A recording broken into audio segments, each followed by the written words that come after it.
Thank you for downloading Under the Skin with me, Russell Brand. Here's that bit where I start asking you to do stuff. Could you go to podsurvey.com/brand and fill in a survey? You might win some kind of voucher. You probably won't, but you will feel good about yourself. And could you give us a 5-star review, please? Particularly...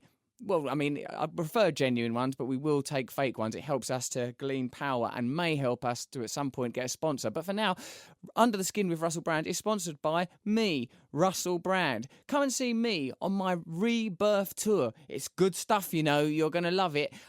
Particularly keen for you to come if you want to see me in Woking on the 3rd of May, Oxford on the 10th of May, Southport on the 23rd of May, or Aylesbury on the 6th of June, Watford on the 7th of June, or Skegness on the 15th of June.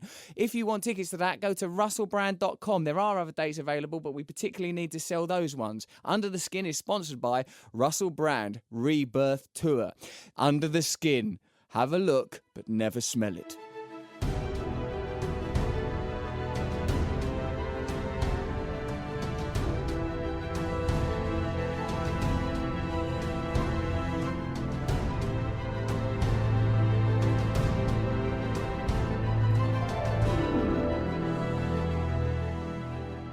Today's guest is Adam Curtis. Do you know Adam Curtis? Have you seen Hypernormalisation, his new film? Did you watch that thing? Bitter Lake? Did you see The Power of Nightmares? Did you see Century of the Self, the Mayfair set? I've seen all them things, and that is why I'm much more cleverer than what you are.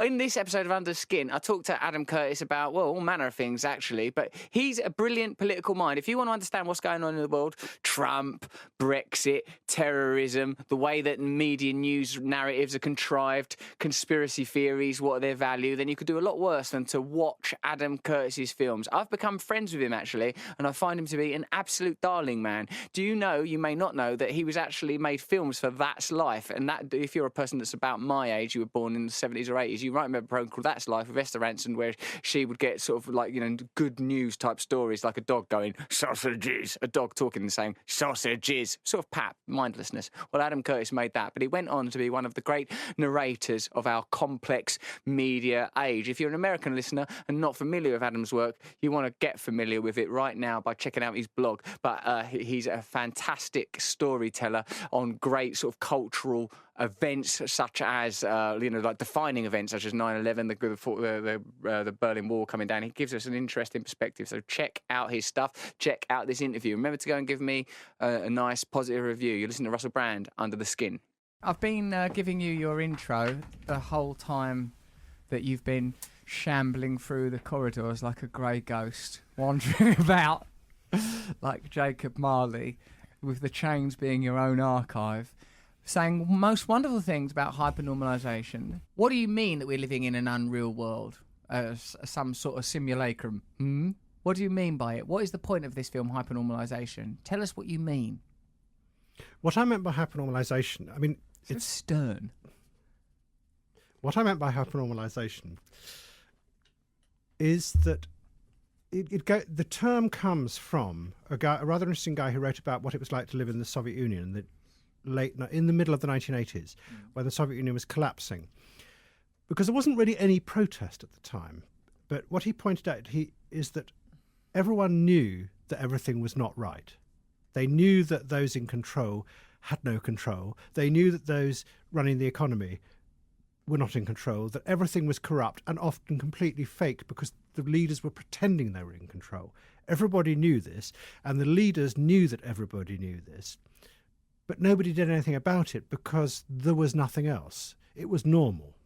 And he coined the phrase hypernormalisation to describe this, that somehow you knew that everything was a bit odd and a bit unreal and often fake, but because there was no other picture of the world and you were so within this system, you accepted it as normal and just went on. And what I'm trying to argue in this film is not that in any way we're like the Soviet Union. We're a very different society. But what we do share with that time is a sense among a lot of people that things are a bit odd and unreal and sometimes fake, and that those in charge know that they're not in charge, and they know that we know they're not in charge of things, that everything is a bit chaotic, uncertain. We distrust everyone in charge. We also know those in charge allow a great deal of corruption to carry on. without doing much about it. We know that they're not in control of the economy, and they know we're not in control. They know that we know they're not in control of the economy. But at the very same time, we are so much a part of that system that we don't have any vision of an alternative. And I include by that the left. The people who argue that they do want to change things, they don't have a vision of an alternative. So we accept it as normal. So when you see another newspaper article coming out saying, oh, look, we're actually supplying arms to the Yemen to allow the Saudis to bomb Yemen, we go, yeah? Well, we sort of expect that. Yeah, man. I know what you mean, because I did hear that we were supplying arms to the Saudis to bomb Yemen the other day, and I thought, yes, that's a very good example. The reaction is the most interesting thing of our time. We sort of expect it that the arms industry and the government in this country would allegedly allow arms to be supplied to this war that we know is causing horrific civilian deaths, and we have no way of controlling it. We know that, and we just accept it. It's normal. But actually, it's wrong, isn't it? Yes. But we know that however much we feel it might be wrong, nothing's going to change. Is a condition of hypernormalisation then, Adam, impotence? It is impotence in the face of a chaotic world that we think those in charge have no control over, but we accept it. So it's not just impotence, we're passive and we accept it. So in a way, we are as complicit in it as our leaders. But we do that because no one gives us any alternative. We accept it as just normal. When you have an alternative, you can see suddenly something. It puts it in perspective. You've got an alternative. You see things truly for what they are, and you can pull back, detach, and go, I don't like that. This is better. Or you don't. At the moment, there isn't. And I think one of the great faults lies with the left, who say they do want change. I mean, the real change at the moment is coming from a strange, weird mixture of right-wing nationalism and racism, as far as I can see. Yes, but whereas the left are failing to offer any alternative. Yes, alternative visions. So what you're saying is that the alternative visions are always going to come from the periphery or from the subculture, and that the left is unable to provide a legitimate and genuine alternative. They're in fact involved in a rhetorical exchange now. It feels more and more like rhetoric. I mean, I point out in the film how strange it is that in the recent years, all the attempts to change the world radically, which had a great deal of force behind them, the Occupy movement, the Arab Spring and Tahrir Square in particular in Egypt, Syriza in Europe, all have stalled. They had great power behind them. They had great goodwill behind them, and they stalled. And I argue in the film it's because they confused process with content. That they assembled, they were very powerful, they had a great slogan behind them in the Occupy movement, great deal of emotional goodwill from people who would not normally support revolutionary movements, and they just stopped. So that tells us two things. One, it tells us that the bleak observation one can make is that there is no coherent, clear alternative vision. But the other thing is that there is a desire for change. Yes, that's the positive thing that we can draw from that. That when a Syriza or Podemos or whatever rises up, in those cases from, I suppose, more close to the left, if not a traditional leftist movement, because it's embracing technology and sort of populism in some ways that seem novel, if not entirely new. There is a genuine appetite for it. Yes. What do you imagine, Adam, is what is the problem? In a way, why would we expect, if the world is changing as radically as it is, if as a result of technology and sort of a racing or rapidly advancing economic realities, that a conventional and traditional left would be the answer? Why would we imagine that? I mean, in a sense, these are centuries old ideas that have not been modified, because we're no longer living in a version of 20th century capitalism, are we? So why would 20th century socialism be a response to it in a way? I argue in the film, or I try and demonstrate journalistically in the film, that no, we're not living in the old idea of capitalism that we used to think about. What we've shifted into is a new system of power, which I see as being fundamentally managerial. There are vast new bureaucracies around us, including things on the internet, but also in finance and in management systems in all the places that many people work in. And their aim is to essentially keep the world stable. I mean, that's what finance is desperate to do. It's always wanting to monitor the world, looking for risk. Risk is a fascinating word. This is how boring I am. I did a word search on LexisNexis, which is the cuttings file of all newspapers. Up until about 1988, 1990, the word risk hardly features in journalism. I mean, it's obviously there. And then suddenly in the 90s, it rises up. And it's this, what drives modern managerial capitalism, if you can give it a word like that, is this desire to avoid instability, to always analyse the past, look for patterns that are happening now that look like dangers in the past, and then adjust. Yes. That there's always a sort of a right thing to be. And I see it in our own personalities as well. There's always a right way to be psychologically. There's always a right body mass index to have. There is always the right stable thing to be. I understand. Now, one can insert, for stability, one can place conservatism, keep things the way they are, stop things from changing. And I don't necessarily mean conservative in the conventional political conservative party. I mean, don't let things change. And for risk, the tool that's being used to preserve this stasis, fear is a synonym. So fear is being used. Fear of change. Yes. It's very deep, not just within the conservative mindset, but also within the liberal mindset in our society, is fear of change. Look what happens when you try and change things. Yes. They point to Iraq, for example. Look what happens when you try and change a country. They point to nature and they say, look what happens when you try and change an ecosystem. You can never tell the consequences of it. And then they point back and they go, well, look what you try and do with the Russian Revolution. Look what happened there. So you It's terrible, isn't it? Like so you have this person being blamed. Look what you tried to do. Oh, no, I'm sorry. But what they ignore is the fact that you live in a society that comes out of a revolution which has got fantastic and wonderful freedoms in it. We had a revolution in this country. It can be good, but it can be dangerous. At the moment, we live in a static world where we're absolutely terrified of all change, whereas someone like me would argue is that change can be dangerous but can also be thrilling. Yes, of course. Now, of course, someone like you would argue that. Now, what I think is very interesting about what you're saying, Mr. Curtis, is that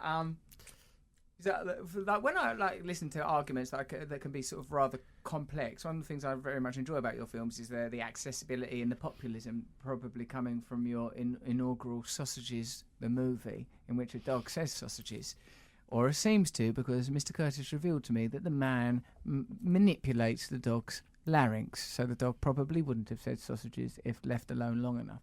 What I think is that what is the ultimate resource of all of these things? And don't be afraid of a little bit of comedy, Adam Curtis. It's our little pal. Allow the gnomic peculiar presence, the elfin presence of mischief, to be present in the room. Allow a tendril or two to advance up your thigh. Look at you, also being also schoolmasterly today. No, I'm pondering whether you use comedy as a way of defence. I use it as a means for attack, as a matter of fact. So what I'm saying is that all of these things come from the personal. Like when you talk about because one of the themes of your hypernormalization is we're saying, oh, well, who's the politicians aren't powerful. That's one of the great tropes of our age. It doesn't matter if you switch out Cameron for Theresa May or indeed anybody, because there's seems to be some self-regulating system that asserts stability regardless of what opposing force are placed in its way. Now, who then is asserting this power? Where is this power upon which we can't get any purchase, that evidently isn't the political establishment as we understand it? Where is this power actually situated? Would you say it's as simple as follow the money? It's the great economic interest, global economic interest. This is a good place to start as any. I think it's in these giant bureaucracies which have grown up, which are intimately related to our politics, like finance. I mean, the interesting thing about the 1980s is everyone thinks that Thatcher and Reagan really were successful. But actually, if you look back, increasingly historians are looking back and going, no, they weren't. They came in saying they were going to regenerate industry. But by about 1986, 87, most of the industries in Britain and America had collapsed because of the economic experiment. So what Thatcher and Reagan did was they turned to finance and they said, can you help us? I mean, this is effectively what happened. And what finance said is, well, we'll lend them money. Wages weren't going up. Wages were actually collapsing at that point. So what happened is you had a switch, and they gave power to finance. And finance came in and introduced the idea of lending on a much grander scale. I mean, the politicians allowed that because they facilitated all sorts of new acts of parliament. that allowed all that lending to happen. So what you got is a shift away from the idea that you were on a constant travelator of increased wages, increased security in the industries you worked in. Your income stagnated, and it was supplemented by lending money. So finance, for example, got a great deal of power. Now, underlying finance is a deep desire to keep the world stable, to avoid chaotic situations. So we began to move into that world where we're always trying to avoid risk. What then that happens is that idea begins to spread out, not just literally in terms of you lending money, but the idea of avoiding risk becomes a central thing in our society. And I would argue that we've all become terrified of change. One of the things I've sort of intuited... Which is conservative. Yes, of course. One of the things I've intuited, but not yet fully articulated, because I imagine it's rather complex and I have a tendency to be a bit sort of ad hoc, shoot from the hip, spit from the lip, ask questions later type of a character, is that chaos and the use of chaos is required. That there's this sense in me that the induction of chaos will be beneficial. When looking at the sort of contemporary politics, I've felt, as you have articulated, and from my own experience with the Trews, and one of the reasons I was very keen to have you as a guest, as a matter of fact, Adam, is because I got sort of like waist deep in like the political discourse, getting Ed Miliband round the flat and interviewing him and sort of being very outspoken in him. What became a very combative and what I want to say dialectic kind of difficult exchange with Britain's media particularly is that I felt like this is really hard to get any traction. I felt very quickly mired, and like being around like the political class, albeit briefly around Ed Miliband and his paracheeks, it felt like this doesn't seem like it. It felt like a very sort of a kind of jangly and neurotic sort of coterie of people. I didn't think like, this is the advancement of power. And then from like being the recipient of the kind of what I would say a curtailing and managing forces from the media, that was interesting as well. It felt like it's so interesting to become the subject of such negativity, not only from sort of established media, but from people in general. Because when you talk about change, when you talk about chaos, when you talk about, like people, like it's very interesting. Like that, what I felt like is like in the story, The Emperor's New Clothes, is like that in the end you'd say to that kid, just shut up, stop saying that about the emperor. You're ruining this parade.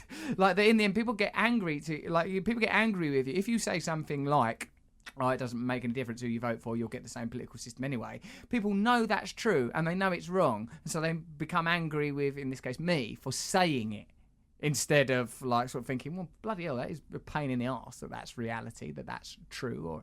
Or so what now I find myself interested in sort of bigger and broader topics, like both historically and sort of not historically, history. I'm thinking, well, what is likely to be the next transition, given that like in your film Hypernormalisation, and like you've just said, it seems that the political world is at least a once removed narrative that doesn't seem to respond to protest, doesn't seem to respond to activism. It merely absorbs it, digests its presumably Podemos. It can handle the Occupy movement, and as you've said in Hypernormalisation and in other aspects of your work, that people that have got an established idea, which usually comes from religion, like the Muslim Brotherhood in Egypt, when people can go, look, we have got an idea, it's sort of fundamentalist Islam, that those ideas are more potent and powerful. What do you think that we can learn from that or take from that?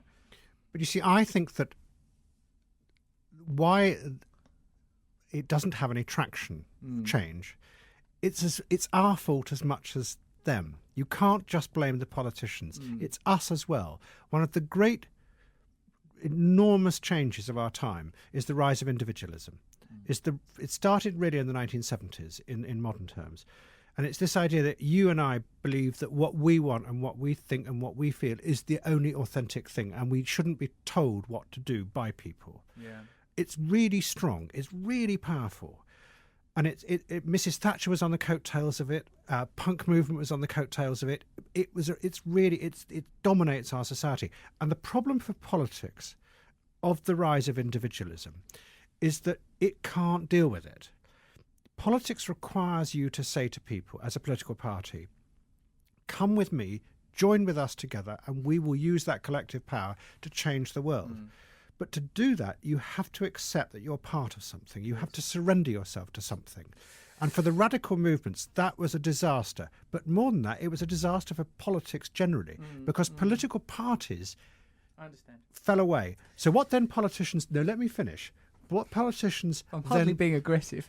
I'm not Jeremy Paxman. No, this is an important thing, which I don't think... Because it's not just the politicians. What they were then faced by is the fact that they didn't have mass support. Yes. So they couldn't do the main thing that mass democratic politics rose up to do, which is to be your representative, your bridgehead into power. Because we had become like scurrying little piglets going all over the world and not... You may have become a scurrying piglet. I've been a strident antelope. And not joining together to form a collective action. Yeah? I understand that. Now, there's one of the things I wanted to pick up on that. When you say something like, Adam, this is, please God, a popular podcast, right? So when we say something like the rise of individualism, what you're saying is that, like, you know, like, I think we can all say that my worldview comes from, but I'm Russell, I want this, I don't like that, I've got rights, I've got feelings. Now, like, you know, that's something that people haven't really examined, individualism as a component and sort of an unavoidable evolution of a mechanistic worldview and of materialism. Now, like, what you saying, like, make a point that this became chronic or more noticeable in the 70s. So my assumption would be then that this condition of individualism is a side effect of marketing, of like the reason why is it convenient for people to see themselves primarily as individuals, because that's how people are better consumers. No, it's not a side effect of marketing. Marketing comes in to make it work. Individualism comes basically out of the hippie movement, the counterculture movement of the 1960s, where you were encouraged to be authentic by responding to yourself. That was the idea, and it was a reaction against what was seen as conformity, and it was a reaction against old style of politics where you were told what to do. It was just, I want to do what I want to be. You know, it was just that's what happened, and it was about finding the authentic self. Yes, but that was defined as much as anything else by its cohesion and by its pursuit of civil liberties. These were people that were like, you know, a lot of change came out of that on a civil rights level in the United States around race. That's absolutely true, but that didn't come out of the hippie movement. The civil rights movement, which is an incredibly important movement in the 1950s and the 1960s, white activists and black activists joined together, and they spent years giving their lives, in many cases literally, up to trying to change the world, which they did. And they surrendered themselves to that. Out of that civil rights movement came what was called the New Left. And the New Left said, well, if we can do this for civil rights, we can do this for everything. And then the movement stalled somewhere in the mid-1960s, because what began to happen was what was called counterculture rose up. And the counterculture was different from the New Left, because what the counterculture said was, you're never going to tackle the man, the power. You haven't got the power to do it. The way to do it is to change yourself. It was the rise. It was the sign of a new individualism. It didn't want to be part of. It didn't want to go down to the south and spend years in anonymity and danger trying to change the world. It wanted to change. Yeah, I don't want to go down the south. No, you're in anonymity and danger. If I might say so, you are an arch example of hyper-individualism of our time. I don't know if I like this. I'm going to write that down. I'll look it up when I get in. All your responses are characteristic of exactly what I'm describing. So what then happened is that the argument shifted away from the idea of saying we can work together to change the world to saying, no, if we can actually be the vanguard of changing ourselves as people, then you change society like that. You change the people first, and then society will transform. And that sort of worked for a bit, but then bit by bit the politics moved away, and you were left with this idea you just transform yourself, and you have all these radical psychotherapy movements of the 1970s come up, which is you need to find your authentic feelings. That became the goal, and the idea that you're actually changing society as a byproduct began to disappear. And what then happened was that this strange thing began to emerge is, if you are going to be a self-expressive individual, which was the ultimate goal, where you're authentically expressing yourself, how do you do it? Because actually not many people knew or had the confidence to do that. And I argued in a series of films I made that really what happened was that modern consumer capitalism said, oh, we can help you do that. We can actually supply you with lots of different things to allow you to express yourself, from ranges of cars to ranges of clothes to all sorts of products that you can use to express your individual identity, which was fantastic for consumer capitalism because they could make lots more different things. Yes, but you're not saying then that you're saying that consumerism and mass market culture was a response to that need. Yes. That's interesting. Because I'm, as you know, a fan of the films Century of the Self, which doesn't qualify me to know more about them than you because you've made those films. But like what it means to, how I see. I said, look, on one level, the source material for all of this is human beings' feelings. So even when you say something like I'm an arch example of individualism, for me that means that I'm closer to the precipice of breaking through, to realising the limitations of individualism and what the implications of the individualism's limits are, which is, transcendence. What happens when one once more transcends willingly and with volition through the limitations of individualism and back to a communal experience and back to a cohesive experience as a member of a tribe, of a community, of a society. Experiences that are somewhat denied us, a pathway that's somewhat being dug up. It's no longer clear what is the direction for people that feel this yearning and feel the limitations of our experience of individuals, of forever living in our head, of living in our anxieties, of not knowing what is real, because we are living in a very limited version of what is real, the fulfillment of our base drives and base desires. That's a limited experience of being human, who are anthropologically, historically, are designed to live communally connected as a harmonious part of a group and a harmonious part of nature. And what's interesting for me about what you said there, Adam, is that I've always regarded that sort of consumerism and mass market culture has recognised, there's this need in people that can be fulfilled through selling them stuff. You buy your own unique iPad, iPod, buy your own unique torn jeans, participate in culture and express your individualism through consuming. But I suppose what we've not yet got to is the architecture of these consecutive phenomena. Like, do you think there's someone behind it designing this, also or some interest? Because when you're saying these bureaucracies are organising the stasis and stability, like the financial bureaucracy, who benefits from this? Who benefits from people seeing themselves primarily as individuals? Because it certainly isn't the people of the Yemen, and it certainly isn't us as individuals. So who is it that's preventing change from happening? Yes, of course, us, because we're, you can say we're not participating in a potent movement, because one doesn't seem to currently exist. But why is this idea continuing to dominate? I think the point is about consumer capitalism is that capitalism is not an inherently evil thing. It's amoral. It will always spot an opportunity and it will go for it. And what it spotted in the late 1970s, that were these people rising up who wanted to be themselves, and they realised that allowed you to make lots of a much wider range of products than you had previously done before, and people went for it, and that allowed capitalism to make lots more money and become much more. You saw all those adverts in the 1980s and 1990s. Express yourself, be yourself through Nike. Just do it. You just deserve do it. You're great. Exactly, because I'm worth it was the great phrase. But then what happened was, I think a great shift happened, which we haven't fully recognised, which is sort of what I'm trying to get at in the film, is the genius of modern power is that it managed to do what politics failed to do.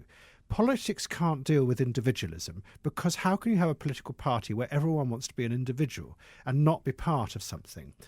What modern managerial systems managed to do was square the circle. Look at modern social media.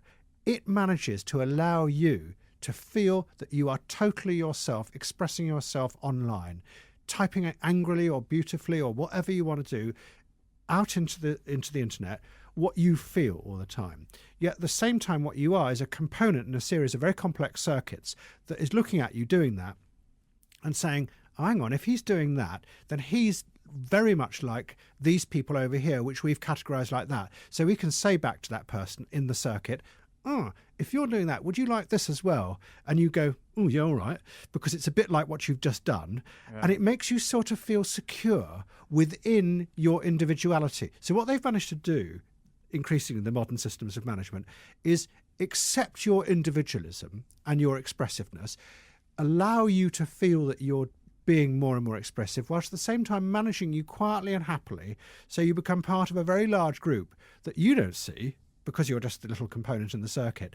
But the computers look at you and go, oh, well, there's about 300 million of those sort of types. We'll put them in that group.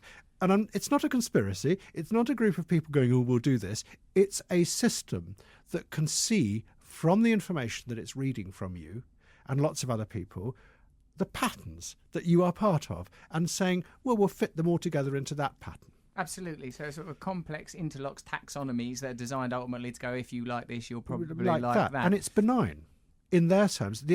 If you talk to the tech utopians from Silicon Valley, they will go, this is incredibly efficient. And they're right. It's an incredibly efficient way of managing the problem that politicians can't manage, which is our individuality and our desire to be self-expressive. Yes. Its problem is that it's fundamentally conservative because it's feeding back to you more of what it knows you Don't like. take risks or things will change. Yeah. A bit like Christianity in a way offered a kind of have your own personal interaction with Christ, your own personal salvation. Christ loves you as an individual. Yes, you could argue that modern Protestantism, especially, was again another way of trying to deal with the growing desire for individuality, which has been going on since the Renaissance or before the Enlightenment, this idea that you want to be yourself. So Protestantism said, no, you don't have to be what Catholicism says is just part of something you're told to do.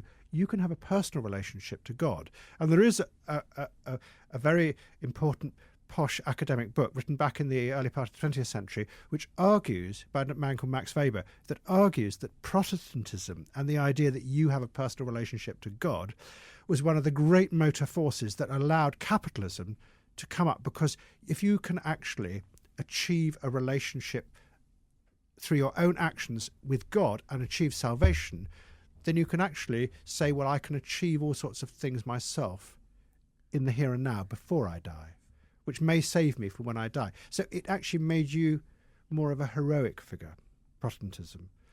Certainly that advances the idea of individualism, you as the sort of star of your own life, accruing goods and services. Yes. So that when you die, you will be a good person and you will go to heaven.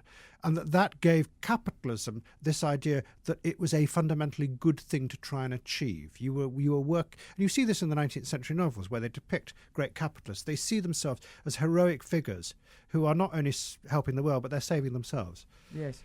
I suppose in a way, don't we have to get beyond the kind of a dualistic judgments of like ideas like capitalism, socialism, or any individual as either good or bad? And sort of, is it like us that we need to sort of look at functionally what's occurring? Well, like this seems to have very positive results. This seems to have very detrimental results. And when you're talking about this online collation and people being put together into 300 million man or woman herds that can be marketed to, and as you say, it's benign. This thing's not happening in a vacuum, is it? There is when you talk that is the exertion, and that's the exercising of power we're witnessing there, Adam. That's not happening sort of in an arbitrary and natural way, because the people's interests are being represented through those resources. Facebook is not neutral. One of the things that I'm sort of learning about, because I'm going to university, because you very kindly wrote me my reference, which I've not yet seen and I would like to see, because I want to know what kind of things you said about me. I think I said you were sweet and adorable.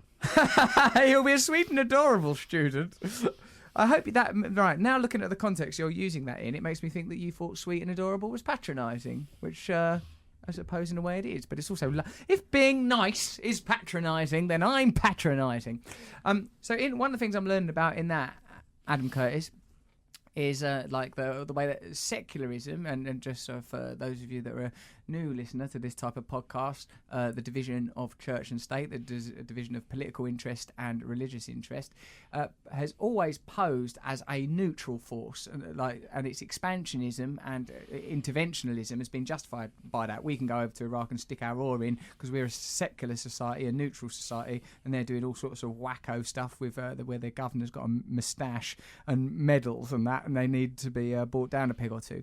Now, this positing as neutral of whether it's secularism or the sort of cyber world is one of the ways that power has always concealed itself, by saying this isn't power at all. This is normal, this is normal. Markets sort of a capitalism derived from Protestantism, normal. Islam, not normal, and therefore subject to regulation. That's right. someone once said the sign of a great ideology is something that doesn't look like an ideology, that you just accept as natural and normal. So, for example, if you talk to technological enthusiasts or utopians from Silicon Valley, and you talk about Facebook shutting people off into their own little echo chambers, but they'll say, but it's efficient. And what they mean by that is it works. It's actually dealing with the problem I was talking about of individualism, and it's allowing people to be assembled in groups, yet feel individuals. And they're absolutely right. It is incredibly efficient. But maybe the whole idea of efficiency used in those terms is actually a political ideology, because what they're saying is we constantly keep people in this situation by reading stuff and feeding stuff to them. And that's conservative. That's a conservative idea, because then people get frightened of change. And if you get frightened of change, then you're actually feeding the power. Yeah. And what I keep on trying to point out in this film is that real power works not just, it doesn't work by saying you must do this. It works well when we are complicit within it because we accept it as natural. Yes? And we are guilty in that. So, for example, do you remember the march against the war in Iraq in London in 2003? I think it was something like 3 million people went on that march. Do I remember it? I couldn't get my cab anywhere. The traffic around Marble Arch was terrible. Did you go on it? I was too on drugs to care about that. Actually, I think I did go, but I was still too on drugs to care about it. But the interesting thing about that march is that it was really probably the biggest protest march since the Suez thing in 1956, or even bigger. And everyone thought that's going to change everything. Yeah. And then everyone went, and they had a slogan which was "Not in my name," which is again a very individualistic slogan. I don't like it as a slogan. Do you? Well, I thought not in my name. You bloody well don't. Well, I'm doing it in your name. I'm doing it because we've got some oil over there. We've got to get. I thought it was an interesting slogan of its time. Yeah. I don't like the pomposity of it. No, but it's more than that. Or the sincerity. Everyone marched. 3 million people marched, and they were totally sincere about it. Not in my name. And they then went home. All right, it's not in your name. And they said, "Well, that's not a war." Well, that's exactly what the implication was. Yeah. You go back, and the war is not in my name. That's not one in my name. So then you don't know anything more about it. Whereas real change, real political change, would have happened if those 3 million people had again and again and again marched and again and worked and given themselves to that. They might well have had a chance of stopping the horror that has now happened in Iraq. So in a way, like Adam, I've heard you argue before that, stability is the enemy of change, and we are obviously participants in this because we're like, oh, do you know what? I don't know if I will be going on a 1 million person march every day because I've got an Xbox and I'm moderately comfortable. Isn't in fact the ingenuity of much of contemporary secular life is that for a significant majority, we are sustained at a comfortable level, and we can tolerate in our insular cells of comfort the discomfort of others because our empathy and altruism has been eroded. These impulses and instincts have long been undernourished because the sort of familiar communal institutions have themselves begun to disappear. Well, protest becomes feeling. Well, yes, it does, Adam. And actually, that shouldn't be to our disadvantage, because when you sort of talk about me as the arch narcissist of our time, what I think this means is like that through all things. Did you notice returning to the point makes my point for me that you are the arch narcissist of our time? I did it as a passing comment. No, because it's something that I'm interested in because I actually think it's legitimate as well as a sort of a glib aside. That that sort of what is it about my personal conditions and the conditions of our time that make me so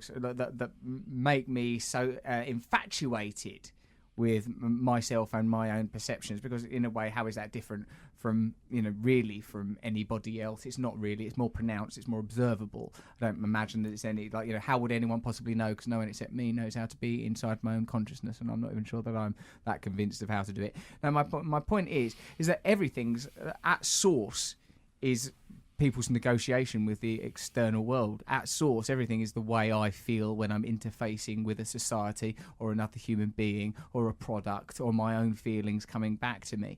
And because I have experienced many of the icons of success or the icons of consuming, have been, been famous, been a proper drug addict, been proper promiscuous, I've seen, oh right, these things are not that nutritional or that helpful.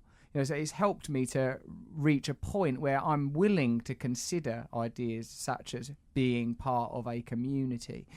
And like, isn't the word, don't Islam, it means surrender, right? Sort of like the idea of surrender comes up again and again in sort of spiritual and religious ideologies, that these drives, in fact, it was you that once said to me, we've been told that freedom is freedom to fulfill our trivial and petty desires, but real freedom is freedom from our petty and trivial desires. That, in being able to sort of buy yourself an iPhone or have a wank in a train toilet, you may think of this as a kind of blissful utopia. But what have you just fobbed yourself off with? In my case, it was a £10 fine. Don't be so serious. Why are you being so serious today? Well, I decided you're the funny guy. So. That doesn't matter. We can all be silly together. What are the kind of, so the reason I'm using returning. No, to I that, wanted to make a serious point at that point. That's why I was looking serious. It's because no, because you've touched on something really important. I mean, it is really train toilet. No, there are. It's not. Kiss you to calm you down because it's obviously necessary. I consider this a form of resuscitation. This is as necessary as if you were lying on a beach. Now, so you're all clever in those edits with your archive, but really, what he needs is a cuddle. Now, come on. I think I'm actually trying to show that I don't want to be controlled by your comedic persona. Oh, that's the power of comedy. It is very controlling. Yes, it is. That's what my point is. And I am as much a narcissist as you. I want to set the agenda as well. Right. And what I wanted just to use that. That's the trail.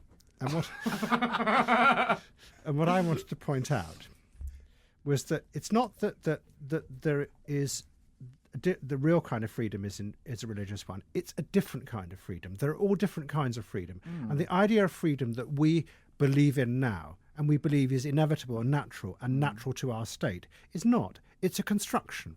The version of us at the moment of freedom is a construction because there are many others, and one of the most powerful is the very opposite, which is a religious one, which says, "In whose service is perfect freedom."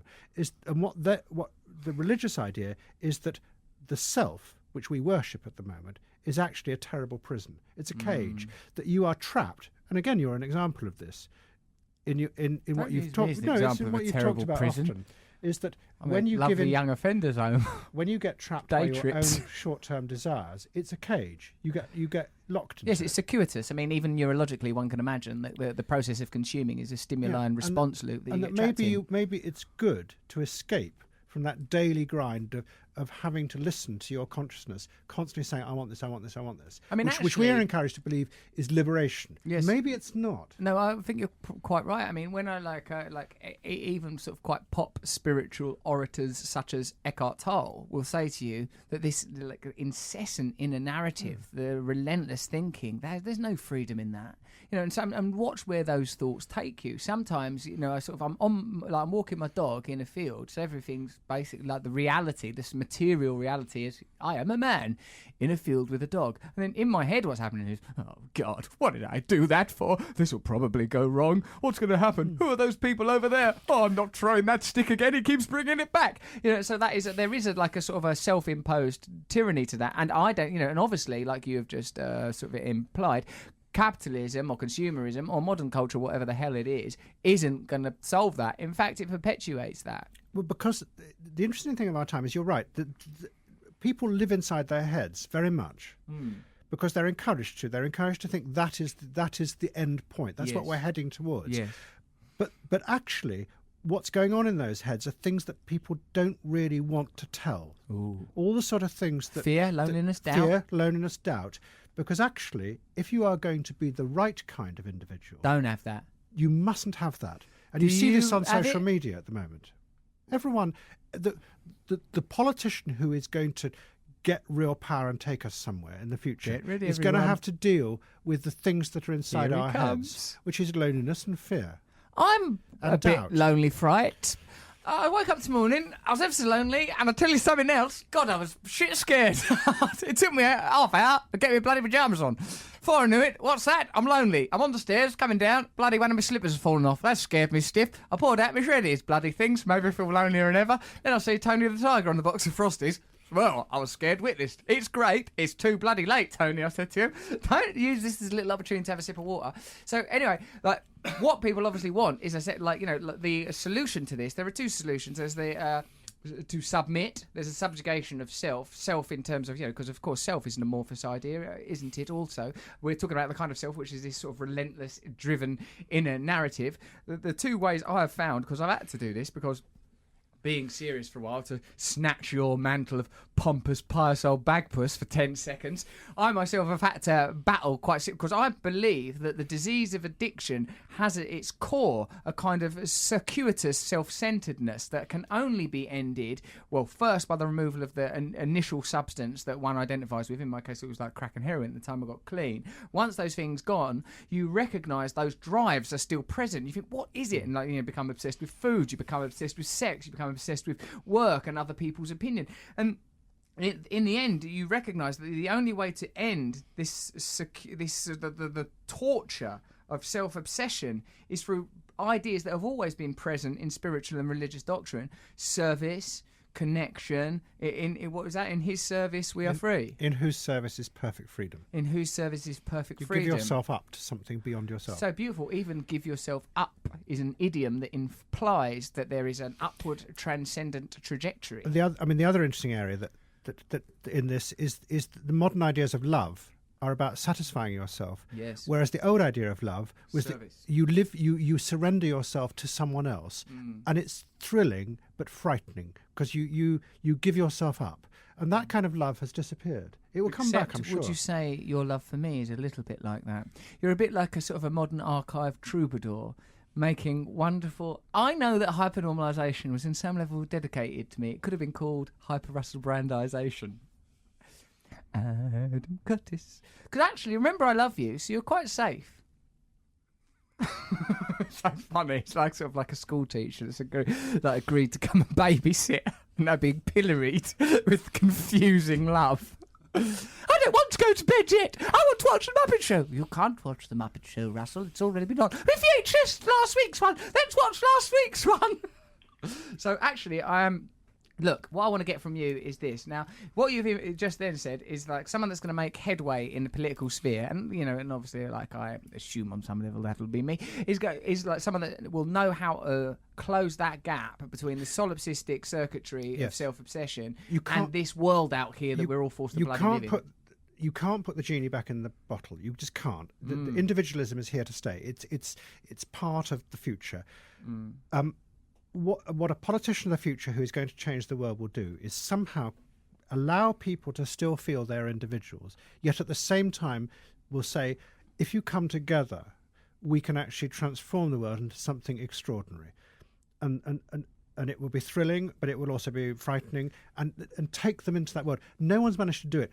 At the moment, what's happened is a lot of the managerial systems have managed to make people feel they're individuals, but manage them. And we've got to transcend that. I mean, I think it may somehow come out of the internet in some way or another. Yes, because it's a mass communication tool, after and all, at the moment, and it can create constituencies globally that are not defined by geography, states, and old ideas. But at the moment, the technologists, the engineering people who dominate it, apply an engineering model to it, and engineering models are about feedback, and they constantly read you in the past and feed more back to you.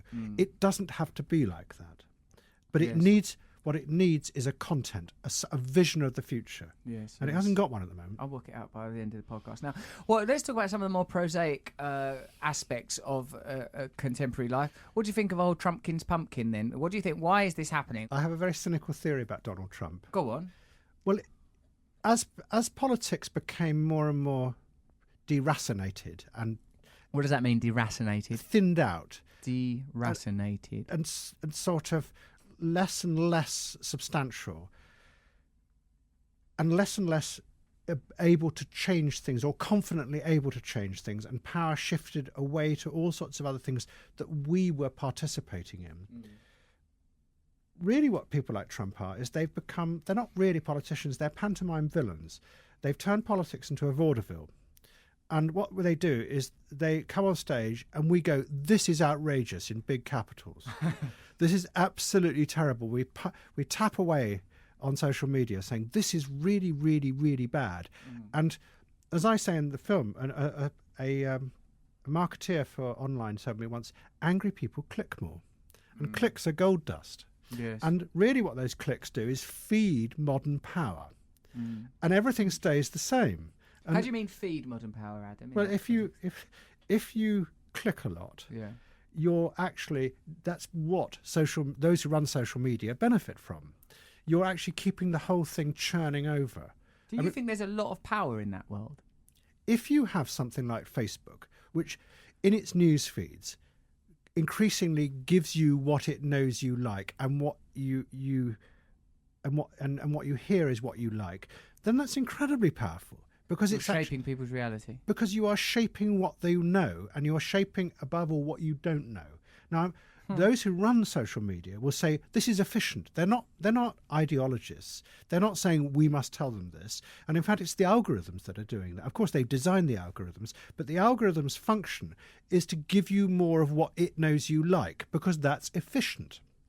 But look at what that means. That means that you only know what others like you know.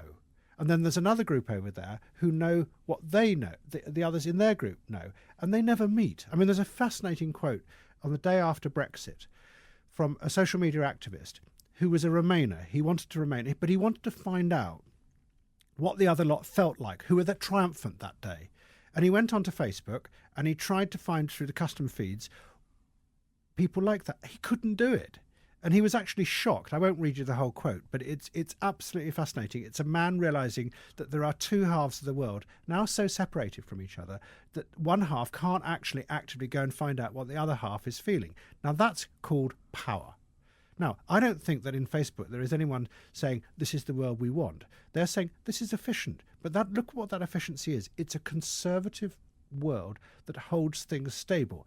And implicitly, what that means is that things aren't going to change. And what that means is that those who are in power remain in power. So power cannot move as so long power as that continues. Cannot move. Exactly. And really, what revolution is about reorganising power, distribution of power, redistribution of resources. So powerful forces for stasis, however anodyne they may present themselves as being, if not benign, then they are in fact the agents of the establishment. Yes. And then also in those chambers, anyone in your little network or big network who comes along and says something that the others don't like gets absolutely ejected immediately. The book that journalist John Ronson wrote about what it's like being shamed on social media is a very good sort of anthropological example of what happens to people within a network who say the wrong thing.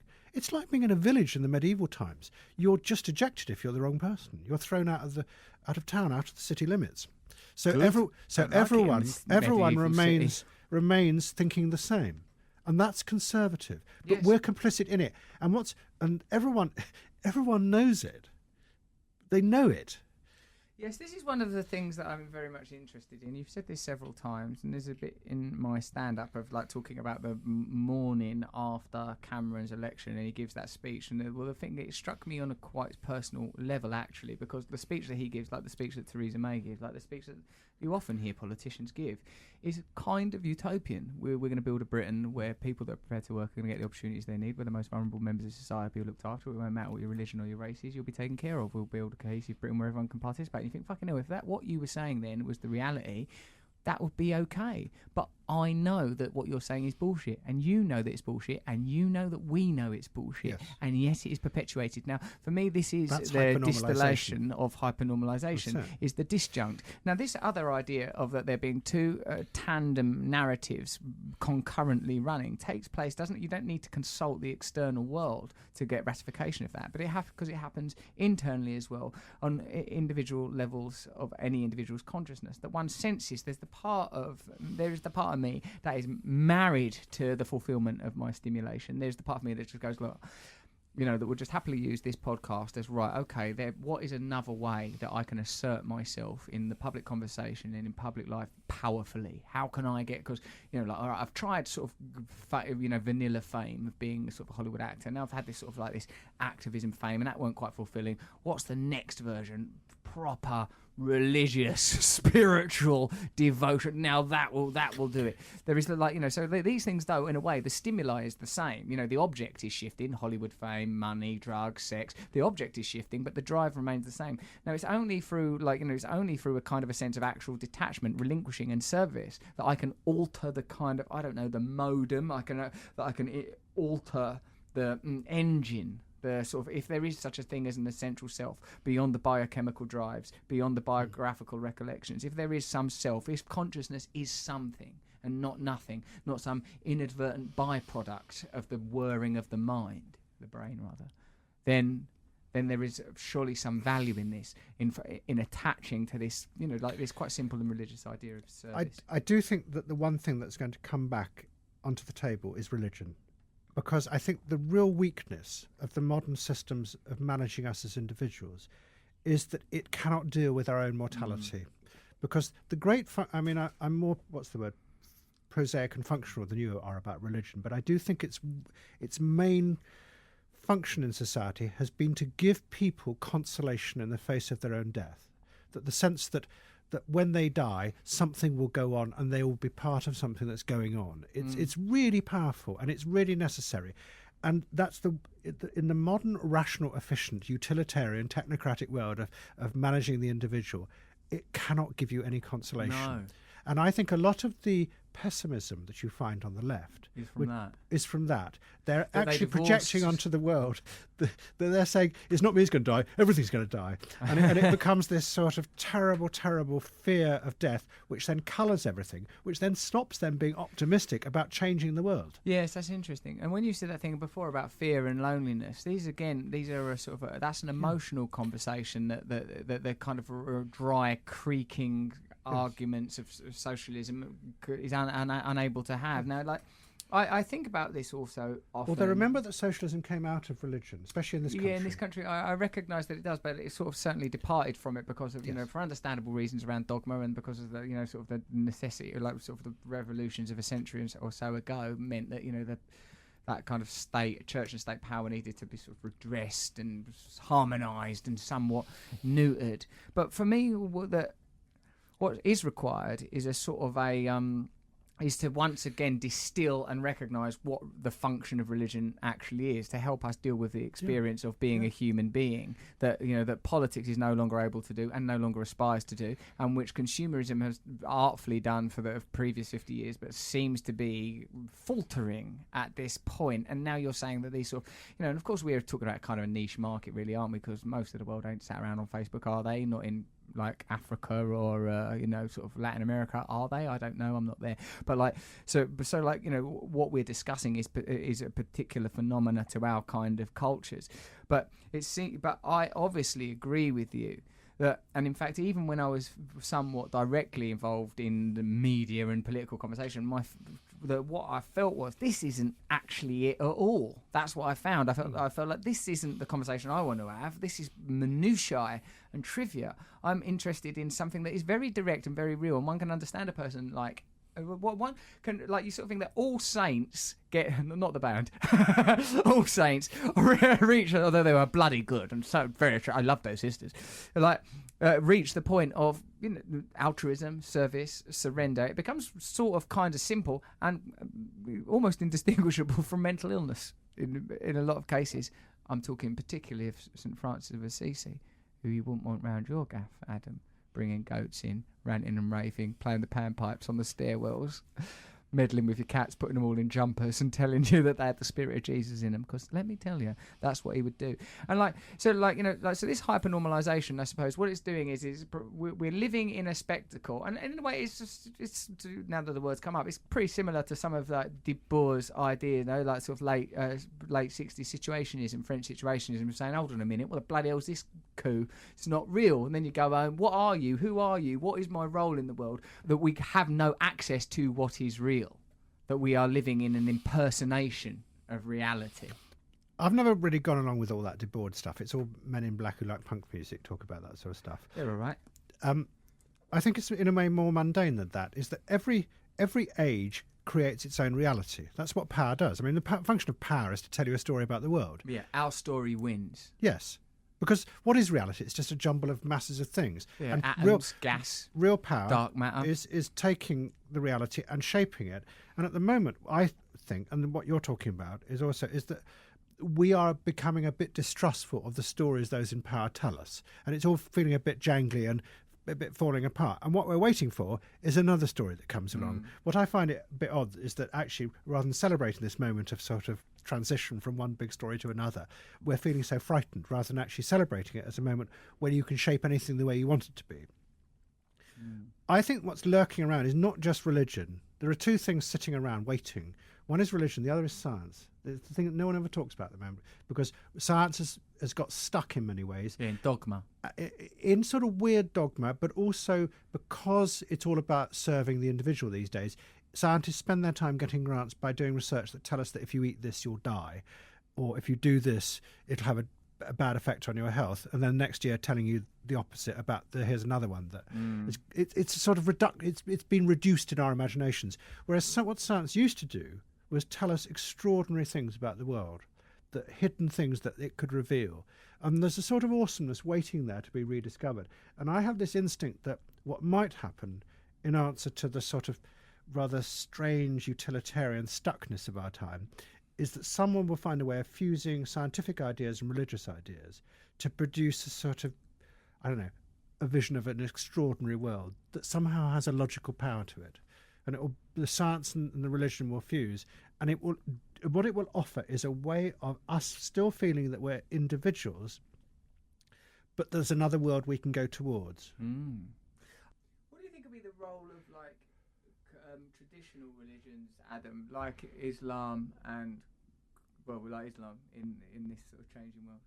Islam's interesting because it combines an idea of individualism with the sense of community. And it's powerful, that.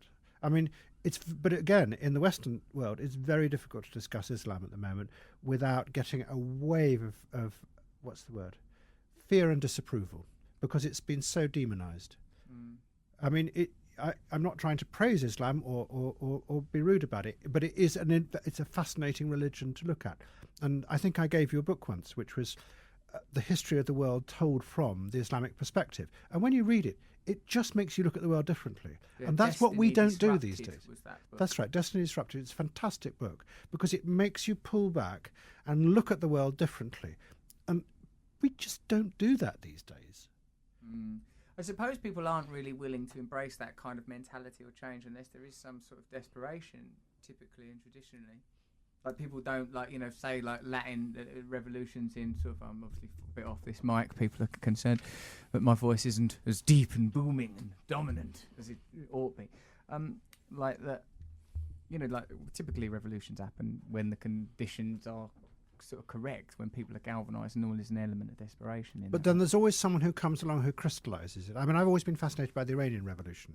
Oh yeah, Khomeini came along. I mean, he managed to assemble 3 or 4 different groups in society and somehow gave them a common identity. He then just killed off about 2 of the other groups. He's going really well, this guy. Oh, just the few executions towards the back end of the revolution, eh? Masses. Right, but got up until then. Well, I mean, what Khomeini did is he realised that there was a whole massive group of people who'd moved into the cities over the last 10 years in the 1970s who were really pissed off and felt that completely alone. And he saw that group, and he also saw that there was a group of middle-class, left-wing activists, and he put the two together. Because what he did with Islam is he said, no, we can politicise it. He politicised Islam, and especially Shia Islam, which had always seen itself as quiet. It wasn't going to take any active role in the world. And that was its tradition. And he did it brilliantly. And he then took power, and he got rid of the middle-class activists. He just shot them. Abrupt. I mean, well, revolutions are brutal, and Yes. they're frightening. And this is the thing that one has to go back to if you want change. If you really want to change the world, you have to tackle power. And when you tackle power, it's quite rough. And things will get quite, what's the word, iffy. And I think the middle classes might find it a bit difficult. And I remember once having a thing with you when we were talking about this, just turning to the audience and saying, well, actually, really, you talk about revolution, you talk about change. Do you really want it? Yes. It will change the world massively for you. Or do you just want the banks to be a little bit nicer? Yes. Is that it? I think it is. And there was complete silence, because actually, I do think at the moment in the West, people genuinely, they're nice, they're good. They really want change. But they want change that isn't really going to disrupt the world. And I'm not sure that's really possible. If you really want to give a voice and a power and a sense of confidence to all those people outside this city who are feeling lonely and uncertain and living completely, uncertain lives, have no sense of their own confident future. You're going to have to change things quite substantially, and you're going to have to take on really vested interests, and that's going to be quite frightening. You've got to be willing to give up everything. I think that like the difference between a priest and a prophet, as someone explained to me, was the willingness to live it, the willingness to say, well, I'll sacrifice everything. And I go back to the civil rights movement in the 1950s in America. White middle-class activists went to the South and they gave up their lives for years to do something that they thought was morally right. And as someone wrote the other day, you cannot imagine that happening now. They'd want to be telling everyone that they're doing it. Yeah? Because that's how you get validated these days as an individual. You want people to know that you're doing it. But most of the heroes of the civil rights movement, especially remain anonymous. Of course, precisely. Now, again, what you're talking about is a veiled spiritual idea, because that is about, yes it is, because it's about the transcendence of your individualism, that you're not going to receive validation from anyone whose service we... But that's also politics.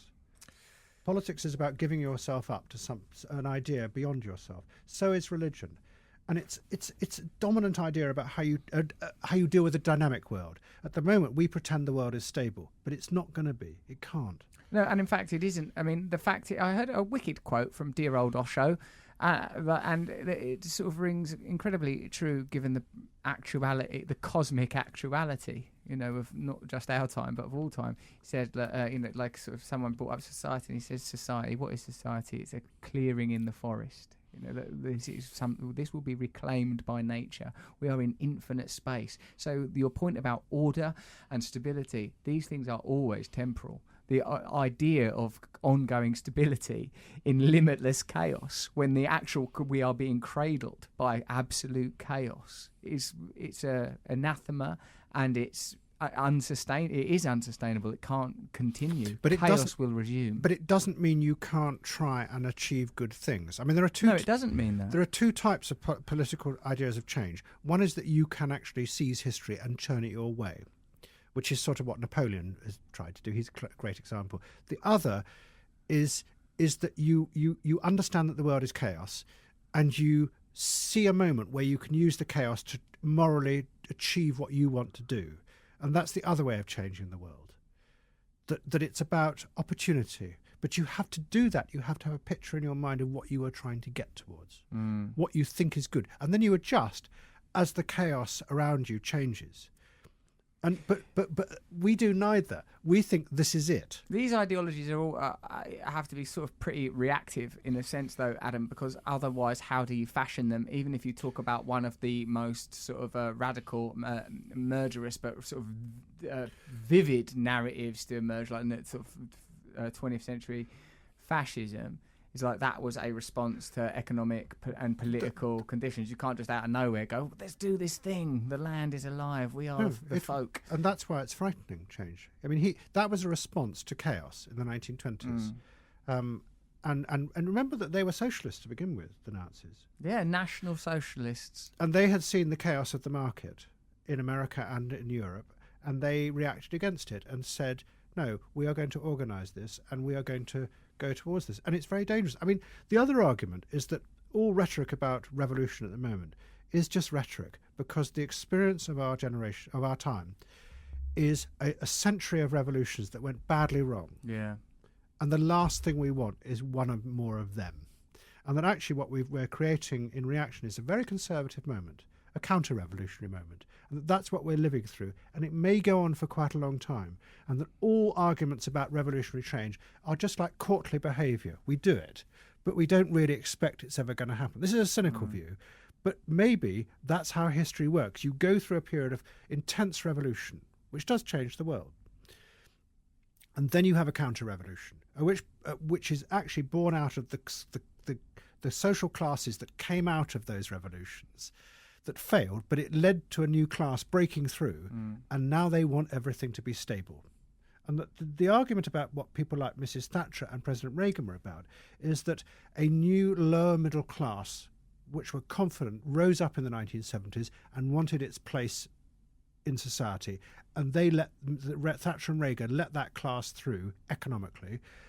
New Labour let it through culturally and socially and gave it confidence, and now it wants everything to stop and be stable.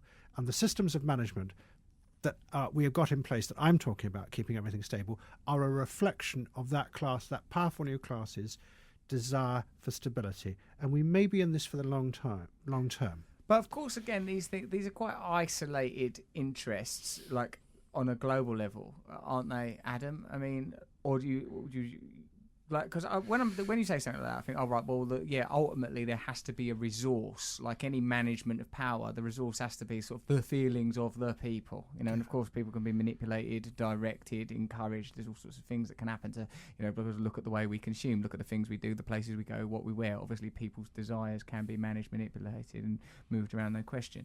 But like when it becomes quite defined and specific, as it just did, when you talk about, like, you know, like sort of a generation of people going through Thatcherism and then sort of Blairism or whatever we would call it, and now, like, that makes sense to me as a narrative. It makes perfect sense. But again, we're talking to wield such incredible influence. We're talking about a very small phenomenon, aren't we? We're talking about a sort of a class of people in Western Europe. We're living in our bubble. America. We're living in our bubble in history and in geography. There are all sorts of other... I mean, the sad thing about our time is there are all sorts of other things happening outside our bubble. But because we're so scared of change and we're scared of looking outside and we're scared of the future, we don't really see them. I always think the thing about our time, which is sad, is that we're a bit like, you know, when things go wrong in an airplane, you're encouraged to adopt what they call the brace position. Yeah. Where you hunker down, you're too frightened to look out the window because you can see the wing going up and down like that. And that's where we are at the moment. We're refusing to look outside and see another... I do all my plane journeys in brace position. As soon as I've got on before they bring the food. Brace! Oh, so, Mr. Brown, you stop bracing. Not now, I'm busy. Yeah, we're in brace position. Adam, why are you looking at your phone? See, look at him. I've never known anyone so keen to manage and keep things stable than Adam Curtis. It's bloody you. Every time a little bit of chaos comes from the underneath, from the upside down, from the other world, from the nether regions, from the other place, from the Shadowlands, you look down at your smartphone so vehemently and aggressively. Oh, no, I'm not having that. Don't you? You're like Lord Palmerston. Do you know much about Lord Palmerston? Of course I do. He's probably had a stovepipe hat and probably went, "Order! Order! Eyes to the right! No! Lord Palmerston, a biography by Russell Brand, based on 4 or 5 noises and one fact, that fact being his name. I don't even know which party he was in, Liberals, Whigs, Conservatives. I don't even remember the names of them. Adam, thank you for coming in here. Pleasure. You know I love you very much. I do know that. I wonder where you fit into all this in your emotional life. You're happy, are you? Yes. Something's manifesting itself. I don't think it's just pure narcissism, but even if it is, it's very powerful. It's very real. I wonder what's happening for you in the world. Well, I think you're trying to... I mean, I was being serious that you are a sort of... The persona you have created as a comedian is the arch narcissist of our age. You play on that, but you are self-conscious about it. And in that sense, you are, what's the word? An example of modern social realism. Because everyone lives in their heads these days, like you said. They just do. They don't live outside. And most modern novels are all the internal monologue. And in a way, you're an exponent. You demonstrate that in 3-dimensional space. You're very good at bringing out the consciousness, the way people live in their heads all the time.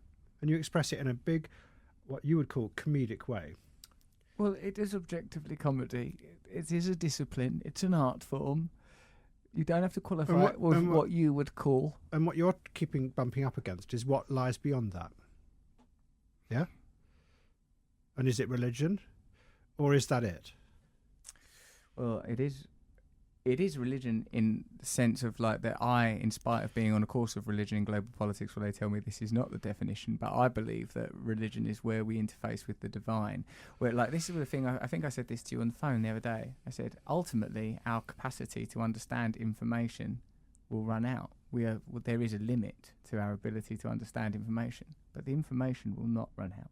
So at some point, faith But isn't that what religion is in a sense about? It's about the acknowledgement of Yes. everything we don't know, Yes. and a story that is based on faith trying to make sense of what we don't know. That's right. I've always thought that's what religion was about. Well, apparently it ain't. Plus consolation in the face of not knowing everything. Well, it'd be nice. And I think a bit of humility might be really good for our society in the future. And maybe we've reached the limits of that individualism. But maybe we haven't. Maybe this is it. Because we think of like Trump as a sort of a gargoyle decoration on the priapic thrusting hard-on of an individualistic age. Again, you can look at Trump as the fag end of that sort of individualism that started back in the 70s. It means fag in English, American listeners. Yeah. Yes. I mean, the decayed end of that. That the sort of the counterculture sitting around in the 1970s, going politics is shit, man. It ends up with Trump. It's sort of amazing. You know, and I can see he has as many roots in the punk movement as he does in the libertarian right wing of the 70s. And he's somehow a moment where all those currents have come together and are showing how decayed they've become. Which means, again, we're waiting for something else. Yeah? I agree. Well, it's time for something else. Sausages. Sausages. Sausages. You've been listening to the Russell Brand podcast with the great Adam Curtis. Hypernormalisation is available on BBC iPlayer. If you're American, you can probably get it on YouTube by now. You slippery eel, although the British licence payer paid for that. And what did you do? You threw our tea into the harbour in Boston. Well, enjoy the film. Not on my penny, you don't!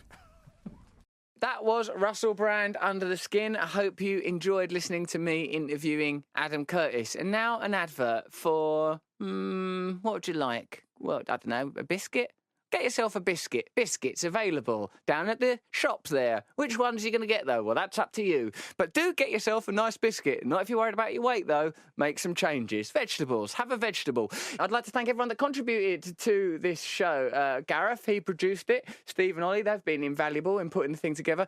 And then Jenny Maith Finn. Thank you, all of you, for your contributions. I'd also like to thank people that have come up with ideas such as sitting still and being nice. Thank you, those guys. Subscribe if you like this podcast. If you don't, still subscribe because we can still use you as capital, and give it a 5-star review because a bloated sense of self-importance is what gets me through the night, gets me through the night, gets me through the night, gets me through the night, gets me through the night, gets me through the night, gets me through the night, gets me through the night.